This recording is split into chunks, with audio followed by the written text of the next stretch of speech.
Esto es Mi Generación, la historia del rock. Un recorrido año por año con los artistas, canciones, discos, acontecimientos y todo lo importante en el entorno de nuestra música favorita. Víctor, Isaac, Enrique y Carlos se suben a su DeLorean y nos llevan a cada momento importante en la historia del rock. Acompáñanos.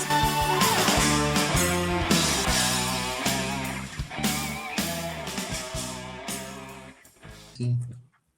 Muy bien. Y hablando de eso, en el mismo año de 1969 pasó esto. Aquí tengo el DVD, este no es Blu-ray, este es DVD, del Festival de Woodstock. Woodstock, el festival más grande en la historia del rock, para mí, que se llevó a cabo los días, apenas cumplió años, el 15 al 18 de agosto de 1969, un festival que se hizo allá en Nueva York, en Bethel, no sé si se pronuncia así, o Bethel, Nueva York, en un lugar cercano a Woodstock, donde estaba programado primeramente, pero no se pudieron conseguir los permisos, no estaba adecuado el lugar y lo movieron un poquito por ahí, y se hizo este festival donde esperaban una cantidad de gente aproximadamente entre los 30 y 45,000 personas, y se dice, hay muchas cifras, que en realidad fueron entre 350 hasta 500,000. Festival que se salió de control, de que no fue un éxito financiero, porque a fin de cuentas la gente pues ya no había forma de controlar las entradas, se metieron sin pagar muchísimo, se bloquearon las carreteras, no había alimentos para todos, la gente de los pueblos cercanos apoyaron a los jóvenes dándoles alimentos, dándoles algo de comer, dándoles algo de cobijas y demás, medicinas, etcétera. Se salió de las manos también en la organización, pero no porque hayan cometido errores como los de los Stones, sino aquí en que nunca pensaron que fuera a venir tanta gente a este festival, que pues sí, fue extraordinario. Pensar que toda esta gente que estuvo en ese festival, pues muchos ya fallecieron desgraciadamente, la mayoría son setentones, ochentones, y eran los jóvenes hippies de aquel tiempo. El cartel era muy bueno, casi si podemos comparar el cartel de los que estuvieron y la lista de los que no estuvieron, casi son iguales de importantes. Sí. El primer día estuvo Richie Havens para abrir el concierto, después hubo una bienvenida ahí por un maestro hindú, Swami Sachinanda. Sweetwater, una banda no muy conocida, siguió Bert Sommer, Tim Hardin, Ravi Shankar, Melanie, que se subió a tocar en lugar de la Incredible String Band, que no quisieron tocar porque estaba el aguacero, y dijeron, no, nosotros no tocamos. Entonces subió Melanie y tuvo mucho éxito. Por ahí yo alguna vez oí un disco de Melanie, que estaba muy bonito la chava. Arlo Guthrie, el hijo de Woody Guthrie, siguió y cerró Joan Baez ese día, del primer día del concierto. Joan Baez, que tenía en ese tiempo 6 meses de embarazo cuando estuvo en esta presentación. El sábado 16 abrió el concierto a las 12 del día con Quill, siguió Country Joe McDonald and the Fish, después vino Santana, que declaró después que se la pasó todo ese concierto con las alucinaciones de mescalina. Después estuvo John Sebastian, que era el líder en aquel tiempo de los Lovin' Spoonful, que no estaba programado para el festival, pero que apareció ya que por ese cierre de carreteras y que estaban llevando a los músicos en helicópteros y demás, entonces le pidieron a John Sebastian que hiciera un numerito, y pues para suerte de él se aventó, y pues eso le sirvió para afianzar más su carrera, como que ya la tenía con los Lovin' Spoonful. Siguió Keith Hartley Band, una banda no tan conocida. The Incredible String Band por fin aparecieron, ya no se pusieron remilgosos ya una vez que pasó la lluvia. Después vino el lugar de Canet Heat, donde pues ahí el segundo mexicano entró en acción. El primero fue Carlos Santana y aquí fue Pito de la Parra en la batería. Todavía no estaba Olaf de la Barrera con Canet Heat. Después la tercera presentación en la historia de una banda llamada Mountain, que a mí me gusta en lo particular, que tiene ahí a Leslie West en la guitarra.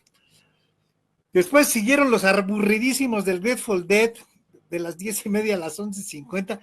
Grateful Dead, una de las bandas que no sé por qué son tan famosas y tenía tantos seguidores, pero pues, creo que era la banda del barrio, ¿no? Yo tengo mis teorías, pero son conspiratorias. Y las drogas había ahí, estaban gruesísimas con los Grateful Dead.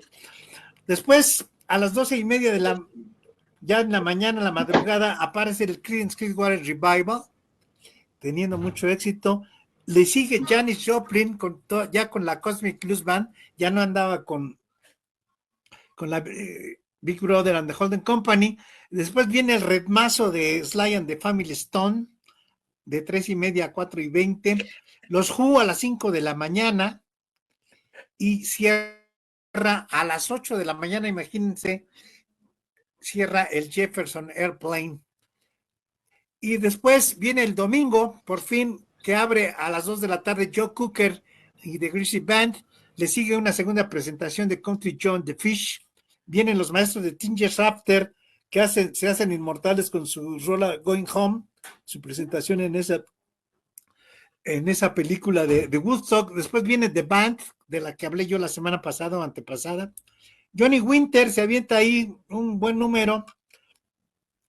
Después viene Blood, Sweat and Tears, que Enrique lo traduce de cierta manera muy peculiar. ¿Cómo es, Enrique? ¿Cuál? Blood, Sweat and Tears. Sweat and Tears. No, tú mero, ¿no? ¿Cómo es? Mocos, pelos y pus. Mocos, pedos y catarro. Mocos, pedos y catarro. Después sigue Crosby, Stills, Nash and Young en dos partes, en una parte acústica y otra eléctrica. En la acústica, Neil Young se anduvo haciendo el oxiso y no apareció hasta la eléctrica. Después vino la Paul Butterfield Blues Band, que era una muy, muy buena banda, que traía Mike Bloomfield también con ellos. Una banda de revival de rock and roll llamada Shanana, que tocó a las 7:30 de la mañana, imagínense, a 8, y cierra el festival un personaje llamado Jimi Hendrix, que apareció con su banda llamada Gypsy Sun and the Rainbows, pero como era su primera presentación, nadie ni los conocía con ese nombre ni demás. Entonces dijo Jimi Hendrix, pues digan que somos una banda de gitanos, una band of gypsies, y así se le quedó, se desapareció el nombre de Gypsy Sun and Rainbows, y se quedó, y ahí Jimi Hendrix hace una presentación de 2 horas ya ante, cuando mucho, unas 40,000 personas, porque ya se habían ido todos, era en la mañana, a las 9 de la mañana, imagínense, y ya no había mucha gente. Toca ahí y cierra con su famosísima interpretación del himno de los Estados Unidos con guitarra, que pasaría también a la historia, a la posteridad, muy famosa. Y así cierra este festival, donde también hubo 3-4 muertos. Los que hubo fueron por exceso de drogas, y uno desgraciadamente atropellado por un tractor de uno de los granjeros de por ahí. No lo vio, que estaba dormido entre la hierba y pasó por encima, y pasó por ahí. Y pues eso fue el origen de Woodstock, fue el origen para después nuestro festival también de Avándaro, que celebraremos dentro de unos días, el 11 de septiembre, y el gran festival. Después hubo una réplica en años más recientes del Woodstock, pero para mucha gente resultó fallido. Cada quien podrá opinar sobre el festival nuevo, la segunda versión de Woodstock. Dice Iván que si Joan Sebastián tocó, Julián. Mis padres, mis hermanos, mis amigos, mis paisanos, mis razón, tal vez. ¿Qué opinan, señores, del Woodstock? Está bien. Todavía es considerado el padre de todos los festivales, ¿no? Sí. El padre y la madre. Sí. Consíganse el DVD. Es un buen documento. Bueno. Es un buen documento, está bien. Y lo venden barato, no está tan caro. Ahora que ya los DVDs están pasando también la historia. ¿Se imagina si hubieran ido los grandes ausentes de Woodstock, que hubieran ido los Rolling Stones, The Doors, que hubiera ido los mismísimos Beatles? Estaban invitados, pero estaban grabando Abbey Road y ya deshaciéndose. Sí, ya estaban activos Led Zeppelin y Deep Purple. Black Sabbath estaba a unos meses también de estrenar disco, es decir, Peter Grant no quiso ir con Zeppelin porque dijo, ahí vamos a hacer solo una banda más, no quiero que sí, pasemos sí, ya desapercibidos. él estaba tirándole a lo grande, ¿no? Pero Sí, yo creo que no varios... fueron, el Jeff Beck Group declinó también, los Beer, Chicago, Sí, no, Eric faltaron Clapton, que quería grandes ir con Blind ausentes. Faith, pero los demás de Blind Faith no quisieron ir. Nadie Los sabía, dos, ni los ausentes, ni los presentes, ni los asistentes, nadie sabía lo grande que iba a ser ese festival. así es, Histórico. muchos lo Lo menospreciaron y por eso no trascendente. fueron. Ujú. Así es. Curiosamente, Jethro Tull y Ian Anderson no quiso ir porque decía que no le gustaba que iba a haber gente desnuda y muchas drogas. Resultó de golpes de pecho el Ian Anderson. Mucho me salió. Puritanito Sí, los Rascals cabezón, no fueron invitados, pero estaban grabando, así. Muchos otros, Simon y Garfunkel, Strawberry Alarm Clock, Frank Zappa. Frank Zappa dijo que tampoco se le hacía muy importante ir, pero en fin. Bueno, es que también las bandas no medían lo importante que era un festival, o sea, esta cultura de los festivales era incipiente, eran los primeros en el mundo, ¿no?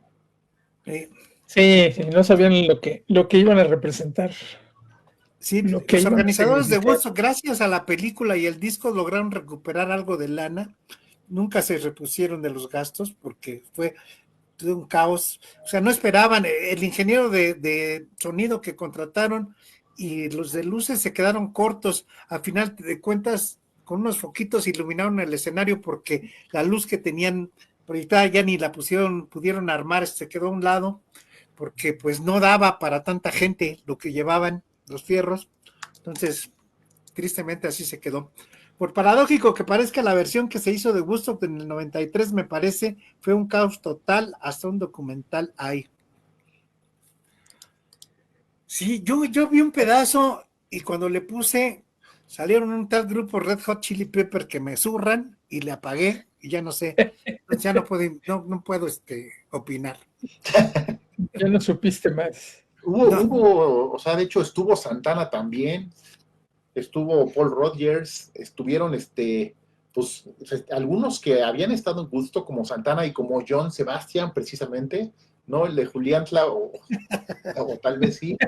Estuvo Peter Gabriel, estuvo Bob Dylan, estuvieron los Allman Brothers, estuvo, ya hablando de bandas un poco más recientes, estuvo Primus, estuvieron Nine Inch Nails, Metallica, Aerosmith, de los viejos estuvo Joe Cocker, Crosby, Stills and Nash, como que hubo esa mezcla de antiguos con nuevos, ¿no? O sea, estuvo interesante, pues. Ok. Creo que no salió. No, yo no sé por qué, pero yo siempre que leo al respecto, siempre la palabra fallido aparece a un lado del festival. Sí. No lo sé por qué, ni puedo opinar. En realidad, 94 porque fue para los 25 años. No puedo opinar porque sí, en realidad no lo sé ni lo vi. Bueno, eso fue Woodstock y vámonos con, para mí, y si Carlitos, Enrique o Isaac no están de acuerdo conmigo, digan en dónde ven a mi hermano Toño para partirse la madre y dejar claro que Jeff Beck ha sido el mejor guitarrista de la historia del rock and roll para mí. Yo por algo lo escogí. Por eso está aquí. Sí, es uno de los mejores. Hay varios, pero sí es uno de los mejores. De hecho, por ahí lo que se dice también es que Jeff Beck era el guitarrista de los guitarristas. O sea, era el referente para muchos guitarristas. Pero bueno, este cuate Jeff Beck que pues inició su carrera mucho antes. De hecho, fue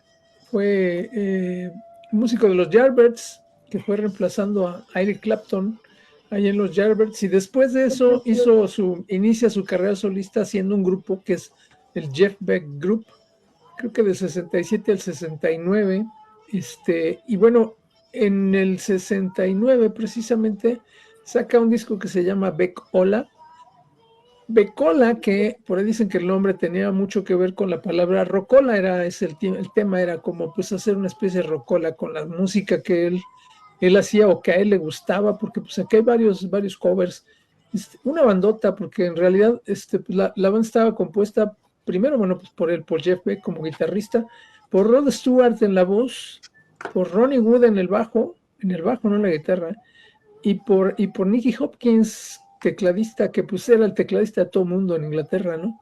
Apareció en un gran número de discos y conciertos con medio mundo. ¿Para qué decimos más? Luego Rod Stewart y Ronnie Wood pues harían The Faces, ¿no? Y pues esa era la banda con la que Jeff Beck graba este disco, el Beckola. Un Beck que, pues como les decía yo, con un montón de influencias, un cuate que sí era un superdotado para ese momento, y después pues un referente para muchos guitarristas, por el estilo, por la versatilidad que tenía. Él pasaba muy fácil del blues al hard rock, al jazz, la fusión, o sea, todo lo podía tocar. Tiene por ahí melodías muy, muy instrumentales, que incluso la guitarra no suena guitarra, suena cualquier otra cosa. O sea, es una fregonería este muchacho, era una fregonería. Y bueno, pues es un disquito que se lanza por Columbia Records. Salió en abril del 69 y tiene 7 canciones nada más. Es un disco que no es muy largo, dura 30 minutos con 29. Y bueno, las canciones son All Shook Up, que es una canción que cantaba Elvis Presley, es una rolita rock and rollesca en la versión de Jeff Beck, mucho más movida. Luego está Spanish Boots, que ya es una composición de estos cuates. Luego está Girl from Millie Valley, que es una canción de Nicky Hopkins, que lleva, por supuesto, lleva mucho teclado. Luego se avienta una versión del rock de la cárcel, Jailhouse Rock, de ese rock and rollazo. Y la versión, la verdad es que la versión está muy, muy, muy, muy buena. La versión que se avienta aquí el Jeff Beck con su personal. Luego viene una canción que se llama Pint, Water Down the Drain, que es una canción de Hopkins, de Woody, de Stewart, de Rod Stewart, de Ronnie Wood y Nicky Hopkins. Luego viene una canción que se llama The Hangman Knee, la rodilla de Hangman, que también es una composición de ellos, y al final una canción que se llama Rice Pudding, pudín de arroz, de Hopkins, Wood, Beck y Newman. Y bueno, es un viajezazo, la verdad es que sí vale la pena. Son 7 canciones muy, muy, muy movidas, algunas versiones de unas canciones clásicas del rock and roll, pero las versiones están muy, pero muy, pero muy, pero muy bien.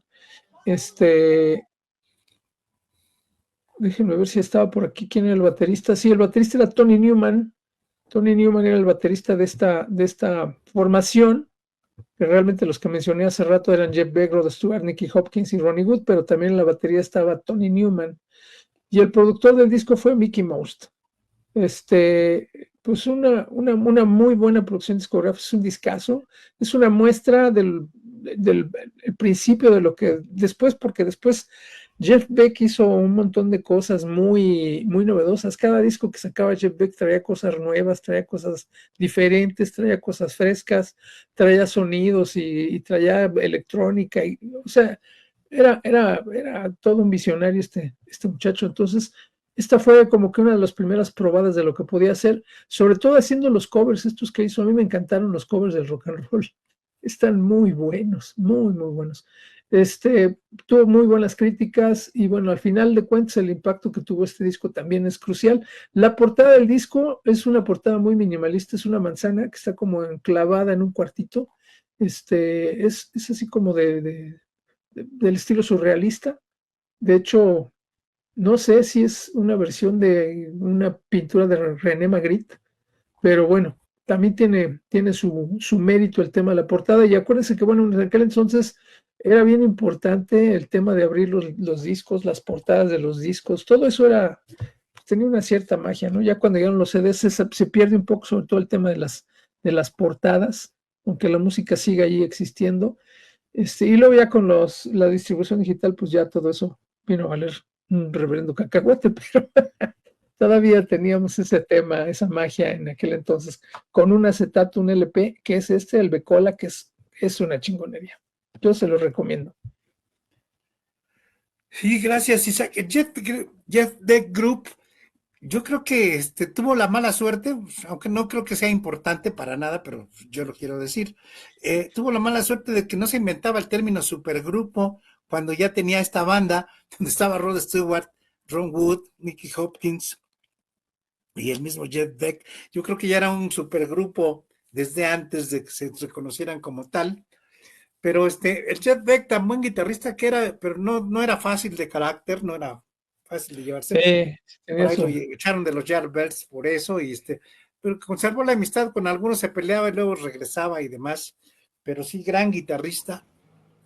Y sobre todo que en estas canciones que tú mencionas, no hacía covers, hacía versiones, hacía arreglos, y hacía buenos arreglos a las canciones, y le ponía su sello, y gran guitarrista. Brian May era su guitarrista favorito. Creo que Alice Cooper también dijo que es el guitarrista de guitarristas, y siempre andaré yo defendiendo a Jeff Beck. No sé. Hasta Ricky Blackmore lo respeta mucho, y eso que él no se respeta a sí mismo.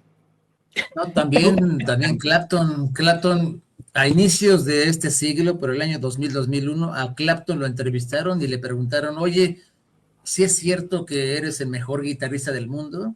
A lo que Clapton contesta, no, Jeff Beck sigue vivo. Fíjate. Muy bien.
Esta vez no son filipinos, son orientales, son japoneses los que hacen este cover a la rola Rice Pudding del disco de Becola. Muy buen guitarrista el chavo, ¿eh? Sí, toca bien.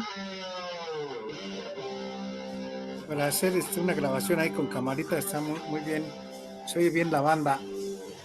Creo que lo que le hizo falta a Jeff Beck para haber alcanzado un estatus, un éxito más masivo, más gigantesco como le correspondía a su talento, fue la falta de una buena mancuerna creativa constante, como si la tuvieron otros guitarristas, ¿no?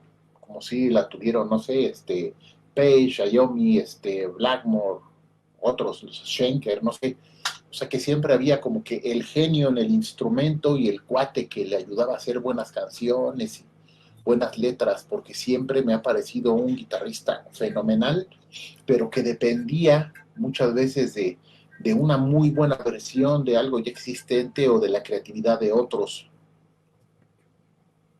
Fíjate que yo creo que más bien él era como muy divergente, o sea, era un cuate como que hacía cosas y de pronto se aburría muy rápido de lo que hacía, porque ninguna apuesta a largo plazo, ¿no? Sí, exacto. Hacía una cosa y decía, pues esto ya estuvo, ya lo hice, adiós, vámonos a lo que sigue. Entonces, eso le impedía tener una consistencia, ir formando una carrera más. Y luego, además, que nosotros como público somos luego bien trus, ¿no? No, sí, me gustó el disco, y luego cambias de estilo y dices, no, ya valió madre, ya no hace lo mismo, ya no hace lo que a mí me gustaba. Sin embargo, tú escuchas todos los discos del Beck y todos son buenos. O sea, de repente, discos donde hay canciones como en estos, ¿no? Este del Becola, pues es un disco donde todas las canciones llevan voz, es una formación de rock. Pero por ahí está por ejemplo, el del, ¿cómo se llama? El del taller mecánico, ¿no? Que trae una portada de un taller. Es instrumental completamente y es una maravilla también el disco, ¿no? Siempre se reinventó. Entonces, y cada disco tú escuchas y salen cosas raras, ¿no? Yo vi hace un año o dos, no sé, salió una película, la pusieron en el cine, de un concierto de David Bowie, y de repente se sube a echar el palomazo en dos rolas. Le cambia todo el sentido al concierto, o sea, cambia toda la atmósfera del concierto nada más con su guitarra, en 2 rolas. Y 2 rolas que también canta David Bowie, ¿no? Pero sí cambiaba todo, era una explosión en vivo este cuate, y también en sus discos, ¿no? En sus composiciones. Yo creo que más bien era eso, ¿no? Yo de acuerdo con Enrique, hizo falta una mancuerna compositora. Si ven, como lo acaba de mencionar Isaac, tiene grandes discos que son instrumentales cuando eran las piezas de él, y los demás son covers que siempre tocaba, pero le faltó alguna pieza que tocaran en la radio que lo hicieran más famoso globalmente, pero eso no le quita ninguno a la calidad de todo lo que hizo, de sus trabajos que amaba. Y sí, pasaba del jazz al rock, a otros géneros con mucha facilidad, provocando comentarios tan idiotas como el de mi compadre Gastón Ramírez, que lo fuimos a ver a Jeff Beck al Teatro Metropolitan y dijo que se había aburrido porque no tenía cantante. Nadie cantó, no llegó un cantante. No, fue un conciertazo ese de Beck en el Metropolitan, pero conciertazazo. Sí. Pero en fin, y se rodeaba siempre de muy buenos músicos. Muy buenos. En ese del que dice Isaac del Garage, tiene muy buenos, ahorita no me acuerdo, se me fueron los nombres, pero normalmente traía a Vinny Colaiuta y a varios músicos con los que hacía mancuerna. Muy bien, pues ese fue el, para mí, mejor guitarrista de la historia. Y ahora vamos a ver si Carlitos nos saca de la duda si esto es de lo que andaba recomendando Javiercito Milei a sus ciudadanos o es otra cosa. ¿Qué estaba recomendando? Tu tema. Bitcoins. Sí. Compraron Bitcoins. Bueno, seguir a Enrique con el álbum de Uma Guma, ¿no? No, sí, seguías tú porque arrancaste tú. Está bien. Bueno, vamos al tema. ¿Qué pasó en el 2009 con o qué es ese logotipo que está ahí, esa imagen que tenemos aquí en pantalla? Pues resulta que en este año 2009, el famoso seudónimo de Satoshi Nakamoto, que aún no sabemos si es una persona o un grupo de varias personas, no se sabe, pero bueno, Satoshi Nakamoto es el creador en este año de esa famosa moneda virtual, esa criptomoneda que se conoce como el Bitcoin. El Bitcoin no es dinero físico, no es dinero en papel, no es dinero en metal, no es dinero como lo conocemos al día de hoy, es dinero digital y funciona en internet, funciona en la red nada más, no depende, está descentralizado, no depende de los bancos ni de los gobiernos, esa es una gran ventaja y también es una desventaja. No voy a abarcar mucho porque es un tema larguísimo de explicar. Pero sí quiero aclarar de que mucha gente piensa que es un fraude, que no existe o que son estafas. Sí hay estafas como en todo, pero bueno, el dinero es real, el dinero existe yo he comprado y he pagado productos y servicios con criptomonedas. El Bitcoin es la más grande y es la más importante, es la que inicia todo este mercado de criptomonedas. Son decenas de criptomonedas diferentes al día de hoy. ¿Qué es realmente una criptomoneda en ese 2009? ¿Cómo funciona? Pues es una cadena, se llama el famoso blockchain, que imaginen que es un libro de contabilidad público digital, donde se registran cada transacción de las criptomonedas, y cada bloque, cada cadena de bloque, cada bloque contiene operaciones, son como acertijos matemáticos, y es una cadena que garantiza seguridad y que nadie puede falsificarlas. Estos bloques, para resolver estas operaciones matemáticas, se les conoce como minería. Entonces, los mineros son gente que utiliza los grandes servidores, donde los utilizan para resolver esos problemas matemáticos, validar las transacciones, darle veracidad a ese dinero virtual, y a cambio reciben criptomonedas como recompensa. Entonces se están generando permanentemente dinero en estas carteras digitales, son las famosas wallets. Entonces, si yo quiero usar criptomonedas, necesito una wallet. Una wallet es como una cartera, es una aplicación en el teléfono, es una buena computadora, así se le conocen esas aplicaciones, carteras, wallet, y ahí guardo mis claves privadas, es totalmente seguro, y ahí voy a recibir o a enviar en criptomonedas, en este caso de bitcoins,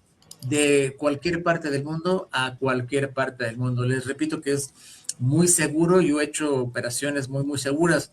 El valor, pues creo que es de las monedas más caras, pero ese valor de esa moneda se fija gracias a la oferta y la demanda en el mercado. No depende, repito, es descentralizado, no depende de un banco, no depende de los gobiernos, y al día de hoy, a este martes, que estamos en septiembre 2, el Bitcoin está en un poquito más de 2 millones de pesos mexicanos. Entonces, si me preguntan, oye, ¿cuántos bitcoins tienes? Pues tengo .00001 bitcoins, tengo muy poquito, ¿no? Hay monedas baratas, hay monedas que están caras, hay monedas de mucho tipo, hay criptomonedas, se les conoce como de entretenimiento. Por ejemplo, hay monedas que están lanzando los equipos de fútbol, son monedas repito, se les conoce como de entretenimientos, hay de blue chips, hay de... Paris Saint-Germain tiene su criptomoneda. Exactamente, el Paris Saint-Germain tiene su criptomoneda. Creo que hay un equipo mexicano que hace los Tigres de León, o los Tigres también tienen su criptomoneda, etcétera. Yo compro lo que es el XRP, Bitcoins, Ethereum, el Ether, pero vaya, este año fue muy importante. 2009 se lanzan las criptomonedas. Tristemente fui de los usuarios que entramos después a ese mercado, pero los primeros usuarios sí ganaron bastante dinero, sí ganaron. Conozco a un buen amigo que fue el que me enseñó, él sí se logró comprar y sigue comprando criptomonedas, ya se ha comprado 2 camionetas con muy buenas ganancias de las criptomonedas, entró a tiempo, otros entramos muy tarde, entonces me han tocado los altibajos, me tocó ese derrumbe de cuando valía 2 millones de pesos, bajó a 1 millón de pesos hace algunos meses, se volvió a recuperar. Vaya, es un mercado muy volátil, es seguro, pero es, vaya, inestable. Esa es la parte de la parte negativa y riesgosa en una economía basada en criptomonedas. Es muy positivo porque hacemos transferencias rápidas, muy económicas y de volada a nivel internacional. Tengo un cliente en Puerto Rico que es muy rápido, en lugar de una transferencia o mandar el dinero por Western o por Zoom o por otra aplicación, con un Bitcoin de volado es rápido, y si es de banco a banco, con una aplicación, una wallet que es el famoso Bitso, no hay comisiones, es de manera inmediata. Es una parte financiera en los países que tienen inflación muy alta o restricciones bancarias, pues es una alternativa muy viable. ¿Por qué? Porque como repito, está descentralizada, pues no hay una regulación y es totalmente anónima. Ese anonimato también es aprovechado por estafadores, ¿verdad? Porque es muy difícil rastrear de quién y cómo y cuándo. Entonces, pero bueno, aún así es una moneda muy segura. Aquellas personas que aún dudan si funciona o no funciona, por supuesto que funciona. Métanse, si tienen dudas, contáctenme por mensaje y los voy asesorando, pero sí es muy, muy seguro. Mucha gente le tiene miedo, como todo es normal, pero si van a invertir, bueno, en CETES es muy buena inversión, CETES, en acciones, comprar es un poco más seguro, y en criptomonedas, pues ahí métanle el dinero, y como les digo a los alumnos, métanle lo que les vaya sobrando, y no metan todos los huevos a una canasta, vayan probando los mercados, vayan probando las diferentes criptomonedas, 2, 3, vayan conociendo el mercado y vayan comprando, es muy, muy útil, es un método de pago y también para cobrar bastante, bastante interesante. Sí tengo yo clientes que les paso 2 cuentas bancarias y el PayPal, y además me puedes pagar con Bitcoins de volada, muy seguro, y la ventaja que puede ir creciendo y hay que saber cuándo retirar o cuándo cambiar a otras criptomonedas. Muy recomendable este hitazo en la economía. El futuro, pues la idea es que poco a poco varios negocios, varios grandes empresas y hasta los mismos países puedan comprar y puedan hacer transacciones con criptomonedas. Gracias. No, gracias a ti, qué bueno que nos hablas sobre este tema. Y a toda la gente que esté interesada, asesórense bien, no tengan miedo, pero asesórense bien. Acuérdense que fraudes y malandrines había hasta desde cuando se usaba cacao como moneda. Así que Sí, siempre. con todo hay, por eso hay que asegurarse, hay que asesorarse bien y denle.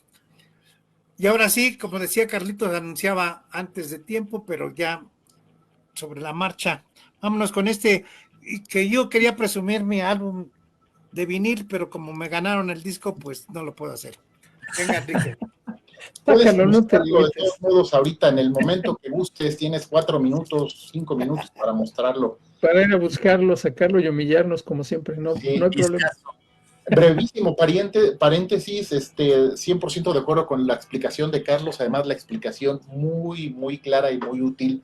Sí, yo lo vería como una muy buena alternativa, mejor que guardar el dinero en el colchón. Ya ven que antes decían una parte en el banco y una parte en el colchón. Creo que conviene decir una parte en el banco y otra parte en este sistema descentralizado. Me parece que es una gran alternativa. Luego lo retomamos. Uma Guma. Se publica el 25 de octubre de 1969 en el Reino Unido y el 10 de noviembre del mismo 69 en Estados Unidos.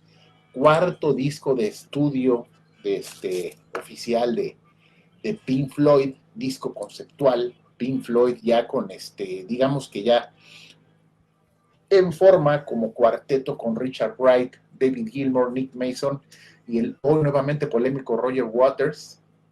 Ya no estaba nuestro querido Syd Barrett, digamos que el liderazgo se fue trasladando paulatinamente a Roger Waters. Aquí todavía no ni a ninguno lo desbordaba su propio ego, entonces la banda funcionó y funcionaría muy bien todavía durante 10 años más. Ya después las cosas cambiaron mucho con Pink Floyd.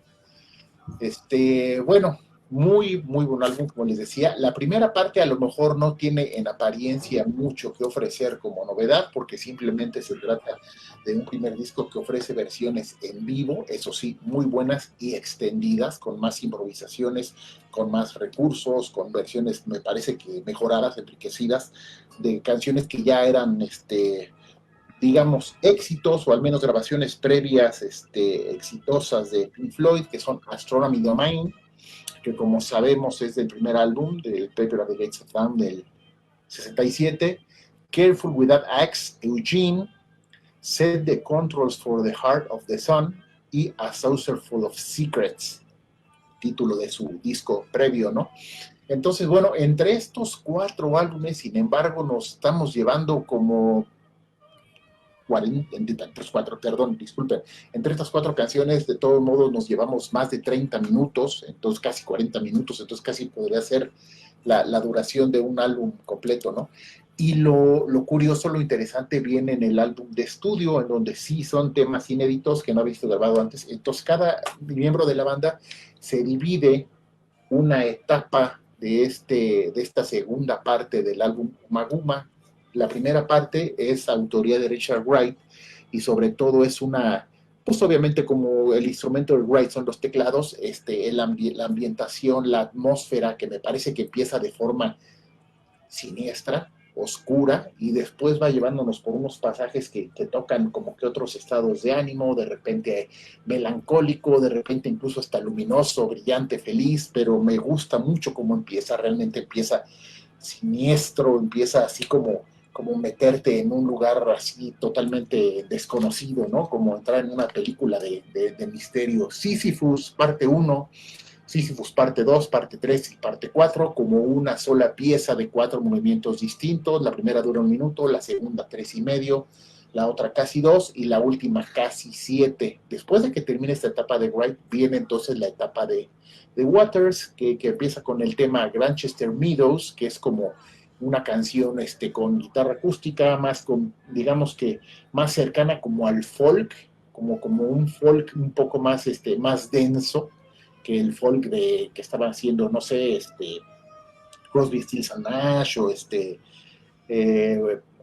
Simon & Garfunkel, etcétera, ¿no? Un folk más, digamos que más oscurón. Y luego un tema bien interesante que se llama Several Species of Small Furry Animals Gathered Together in a Cave and Grubbing with a Pict, que es algo así como varias especies de pequeños animales peludos reunidos en una cueva y danzando con un picto. Este es el título de la canción. Los pictos se supone que son los antiguos nativos de lo que ahora es Escocia, y de hecho por lo mismo hay como que un mensaje oculto de Waters metido en un acento escocés, así como escocés antiguo, en donde él menciona, esto fue como que bastante avant-garde, ¿no?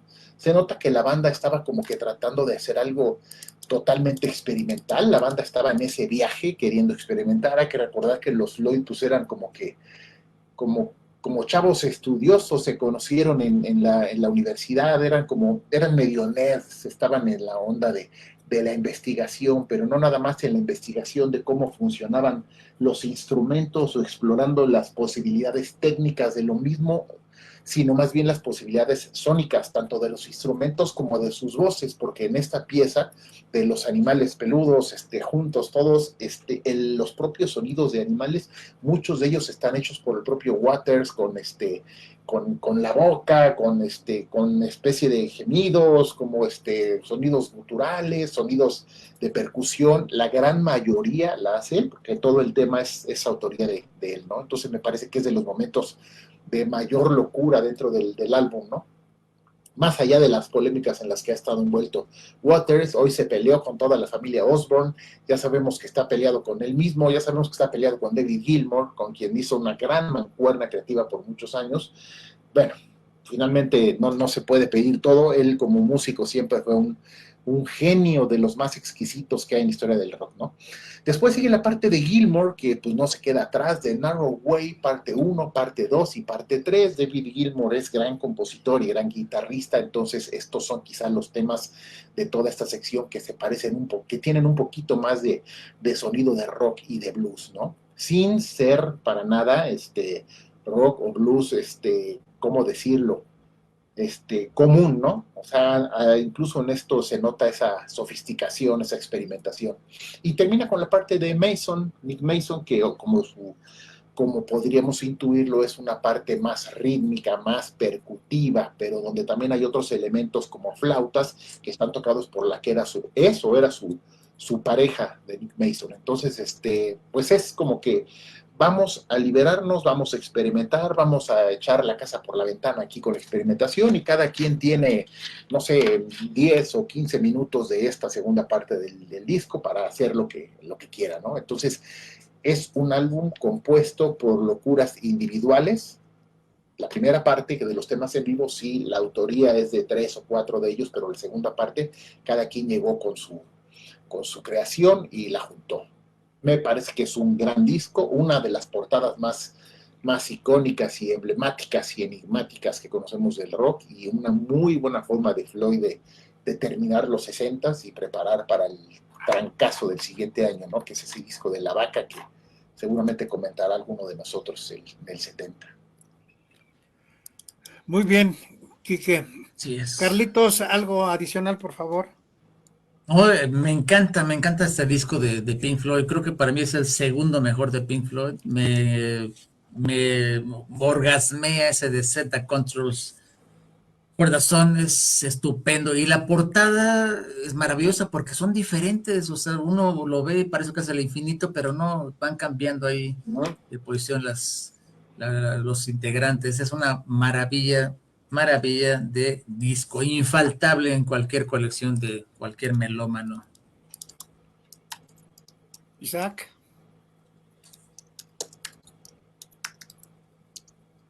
¿Alguien sabe quién hizo la portada? No sé si fue Hipnosis. Creo que es Hipnosis. Que también hizo la de La Vaca y algunas otras. Hizo portadas para Alan Parsons y para varios más. Pero sí, esa portada a mí me llamaba mucho la atención. Sobre todo porque es así como que la misma, pero no, están movidos los integrantes de la banda. Sí. Una vez uno sentado y luego parado atrás y luego al lado. Sí, eso lo hace más especial. Es muy buena. Sí, ¿no? Sí, a mí también me gusta muchísimo el disco, todo el disco, con excepción de lo de varias especies de pequeños animales peludos. Esa canción junto a la de Revolución número 9 de John Lennon se me hace una absoluta mamada. ¿Una mamarrachada? Sí, pero el resto del disco me encanta. Sí.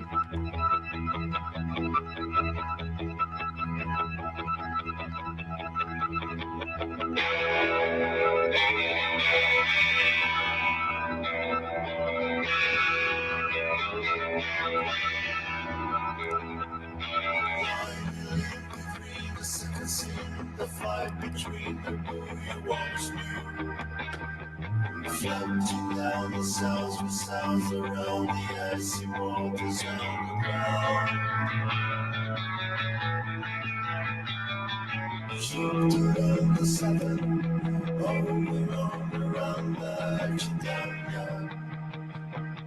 Up to dive, don't start, can't fly.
Mucho Syd Barrett todavía, ¿no?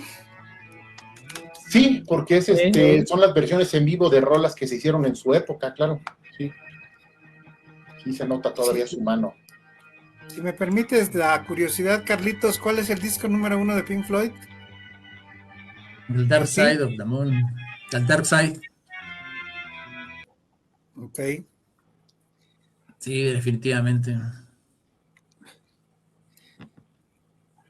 The Dark Side of the Moon. Muy bien, pues vamos de lo sublime a lo ridículo.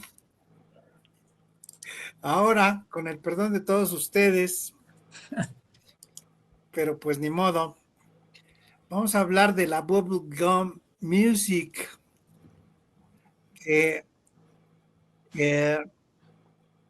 irremediablemente surgió en los años 60, finales de los años 60, y que pues, fue importante porque pues primero tuvo éxito, fue muy famosa, hubo canciones muy famosas, era un pop súper declarado en esos tiempos, y pues los que lo hicieron pues consiguieron su objetivo, y por ahí se dice, no sé si estén de acuerdo, que esta música tan sencilla, tan facilona, tan eso, tuvo que ver después mucho con el punk y el grunge y algunos otros tipos de música derivados de la bubblegum music, que fue puesto así porque un productor, Jeffrey Katz, que trabajaba junto con otro compositor en esos edificios que ha mencionado Isaac, donde se componen éxitos, junto a Casenets, crearon el concepto de la música de chicle, que en un principio simplemente le pusieron así porque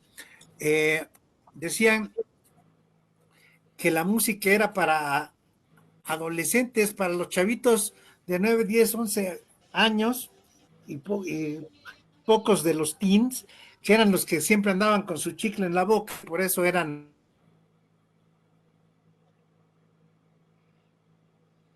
El bubblegum.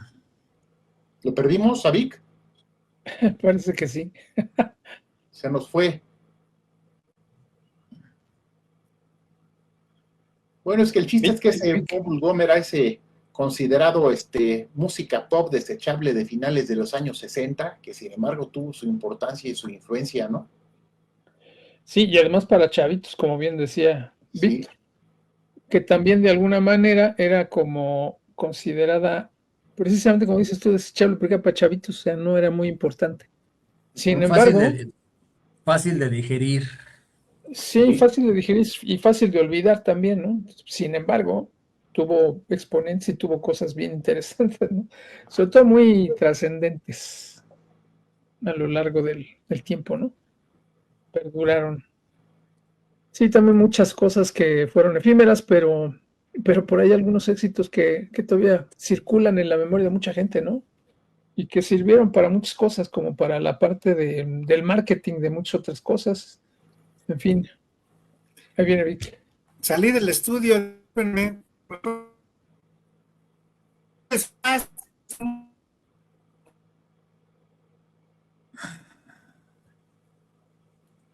Se pasmó. Bueno, de ahí salen los Archies. Sí, por ejemplo. Sí. Los famosos Archies. Música, además era muy bailable. Muy fiestera, muy fácil. Letras muy simples. Muy simples.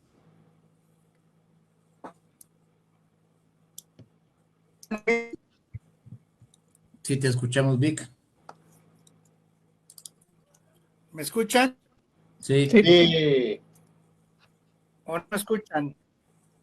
Sí, sí, escuchamos. Te escuchas bien.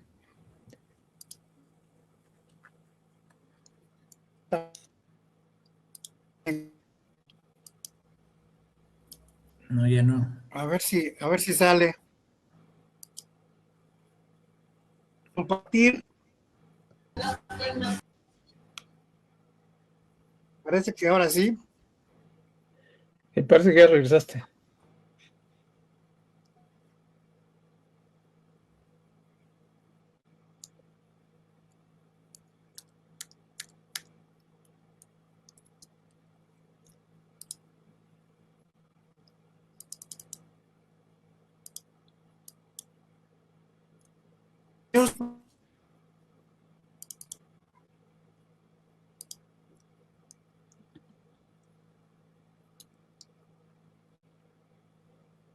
Isaac, Sí, bueno. Aquí andamos. ¿me escuchas, Isaac? Sí.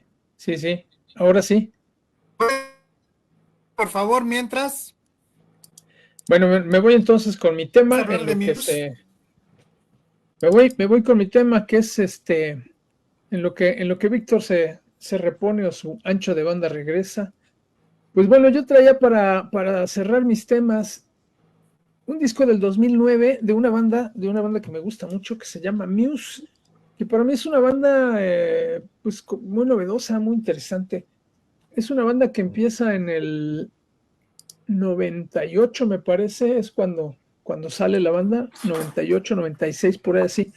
Ya prácticamente en los albores del siglo XXI, entonces se puede decir que es una banda del siglo XXI, y es una banda formada por tres personajes nada más, son tres músicos. Matthew Bellamy, el cantante, guitarrista y pianista, y además compositor, pues es el caimán de la banda.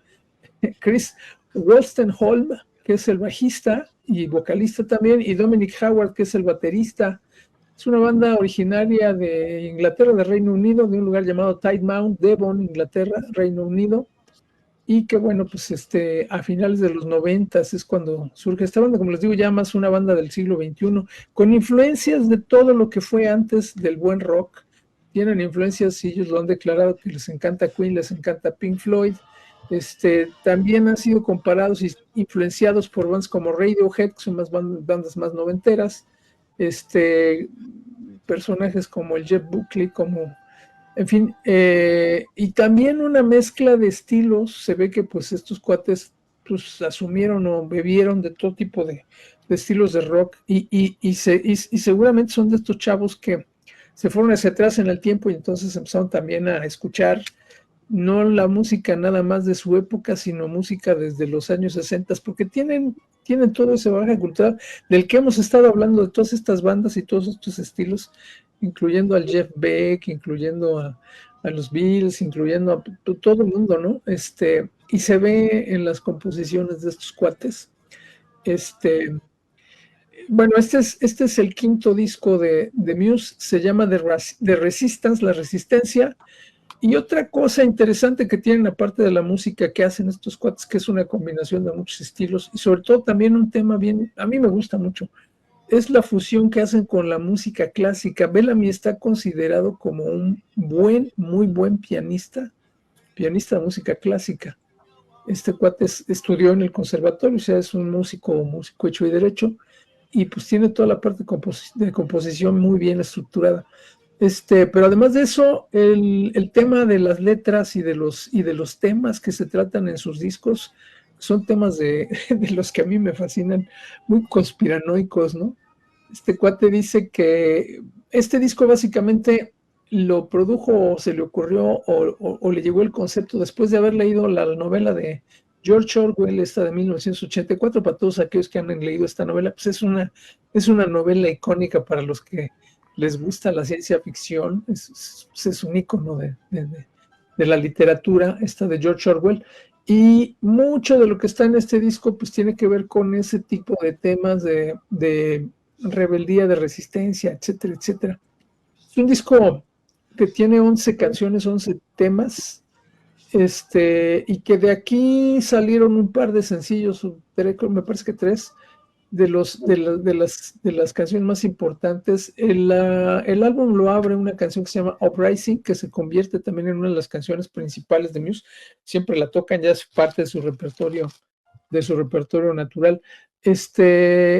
Dentro de todo lo que hacen ellos, dentro de todas las rolas, digo, nada más las voy a mencionar, pero el estilo, por ejemplo, el sonido, por ejemplo, del bajo de esta banda es un sonido pues muy modernizado, porque no es el bajo clásico que se oye limpiecito, que se oye muy fuerte en cuestión de los graves.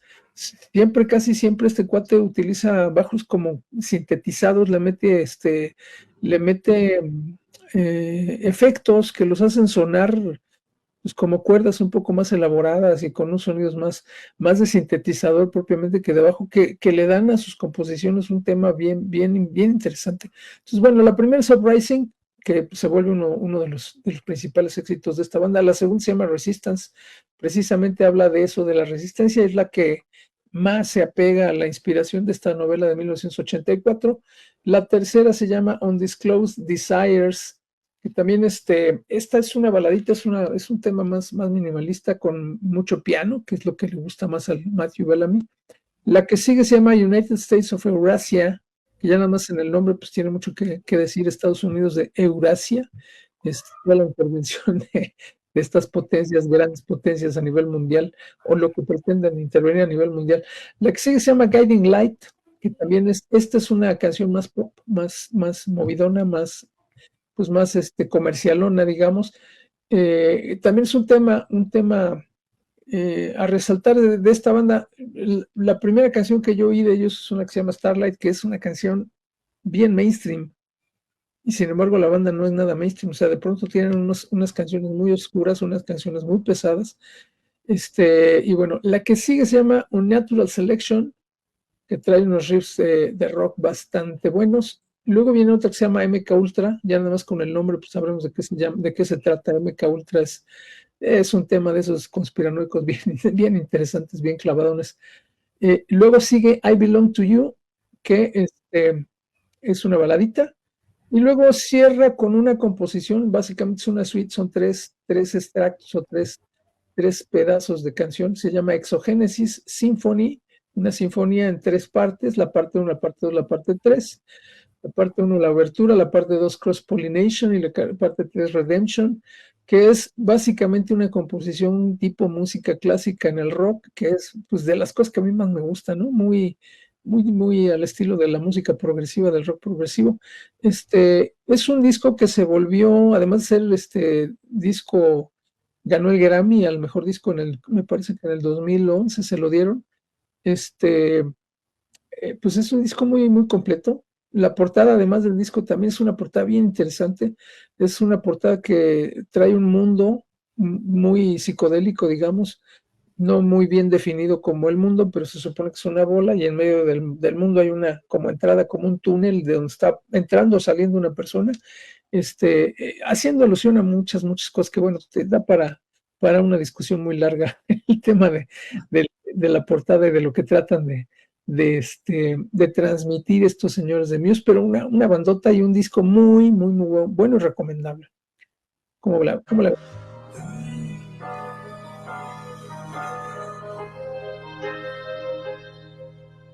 You and me are the same.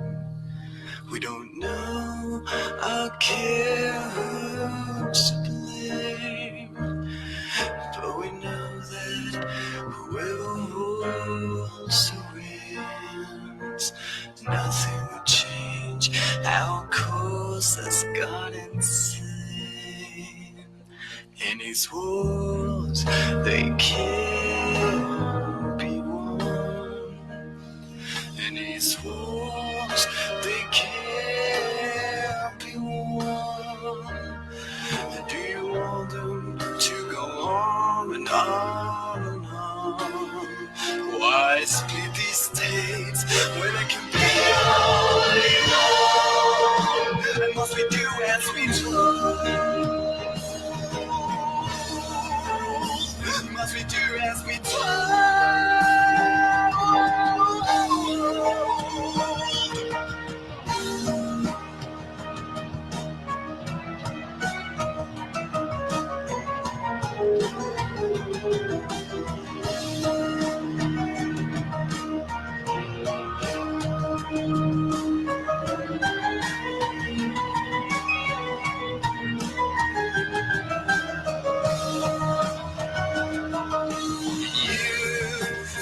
Fall in line to be punished for unproven crimes, and we know that there's no one we can trust. Our ancient heroes, they are turning to dust. In these wars, they can't be won.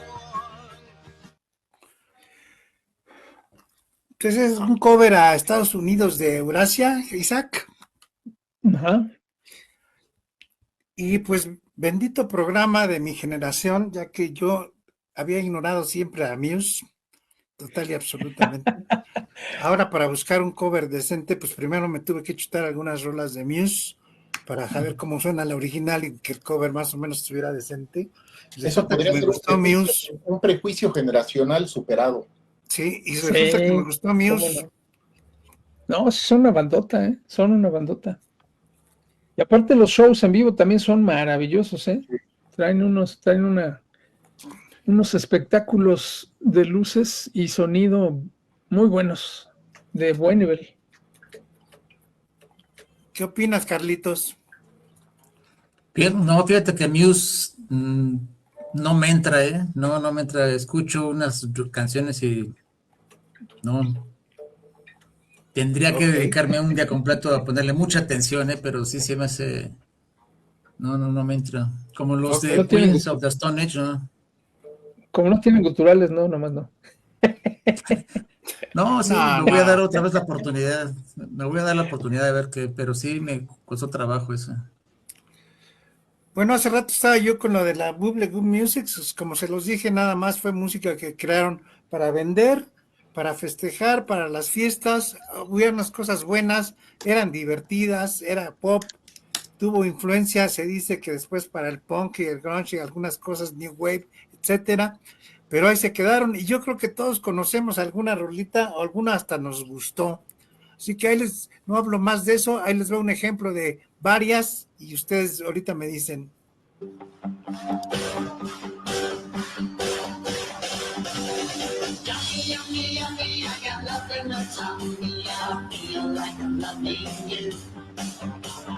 Love your sexual sweet, they got enough to eat, and I'm just what I'm gonna do. Take the shade out of the sun. Whatever made me think that I was number one, I ought to know. Easy come, easy go. Sitting it out. Drop your sugar in my tambourine. Help poor man build a pretty tree.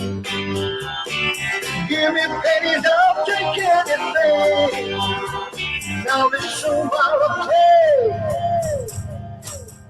my green tambourine.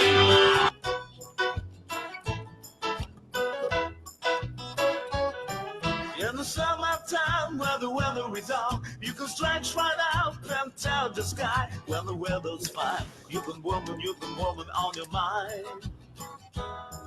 Have a dream, never drive, but go out and see what you can find.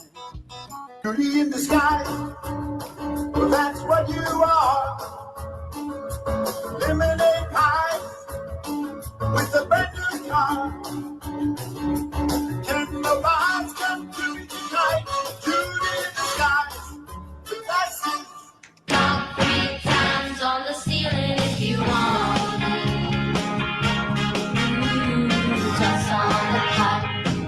If the answer is no,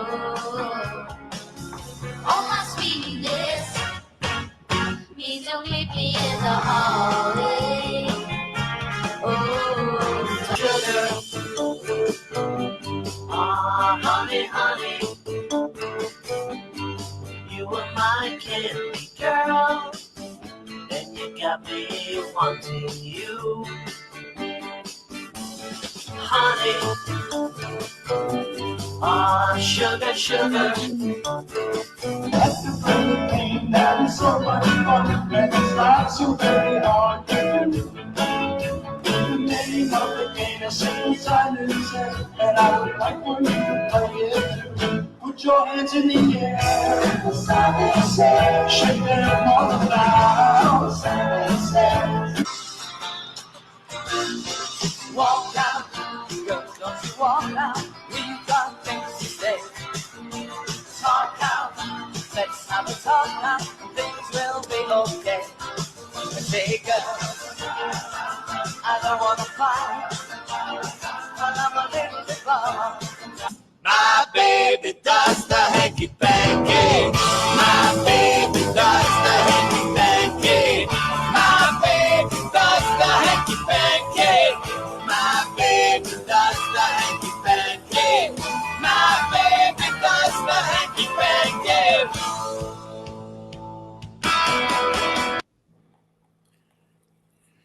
Ahora sí me las pagaron todas juntas, cabrón. Sí, te Así los volaste la quería agarrar. barda. Esperé hasta que estuviera Carlos en vivo para que les chutara yo esto y me las pagaran.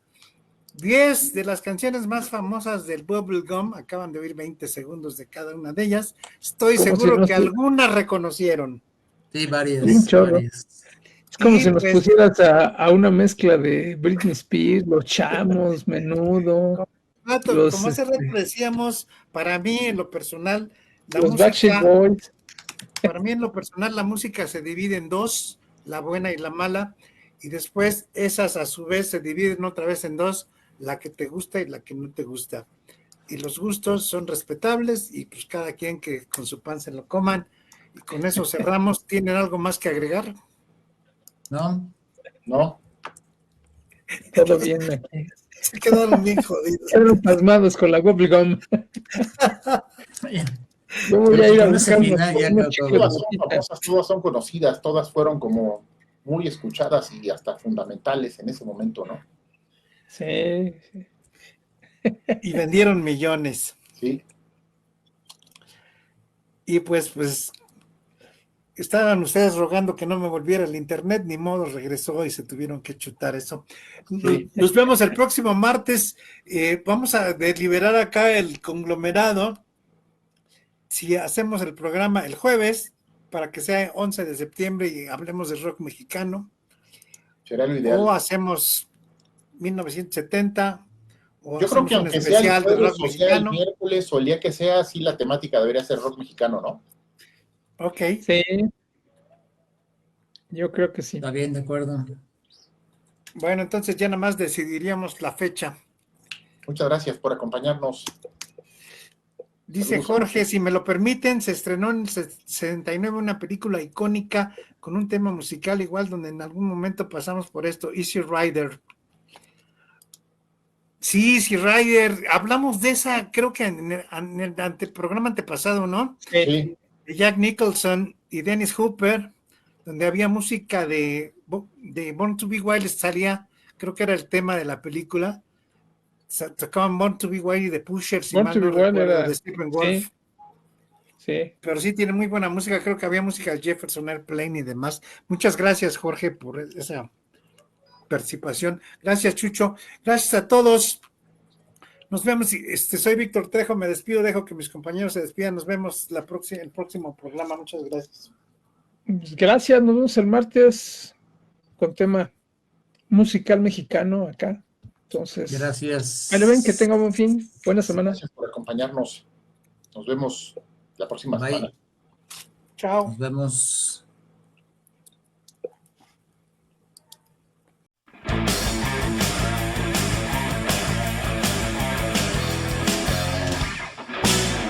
Esto fue Mi Generación, la historia del rock. Nos vemos la próxima semana con más de nuestra música preferida.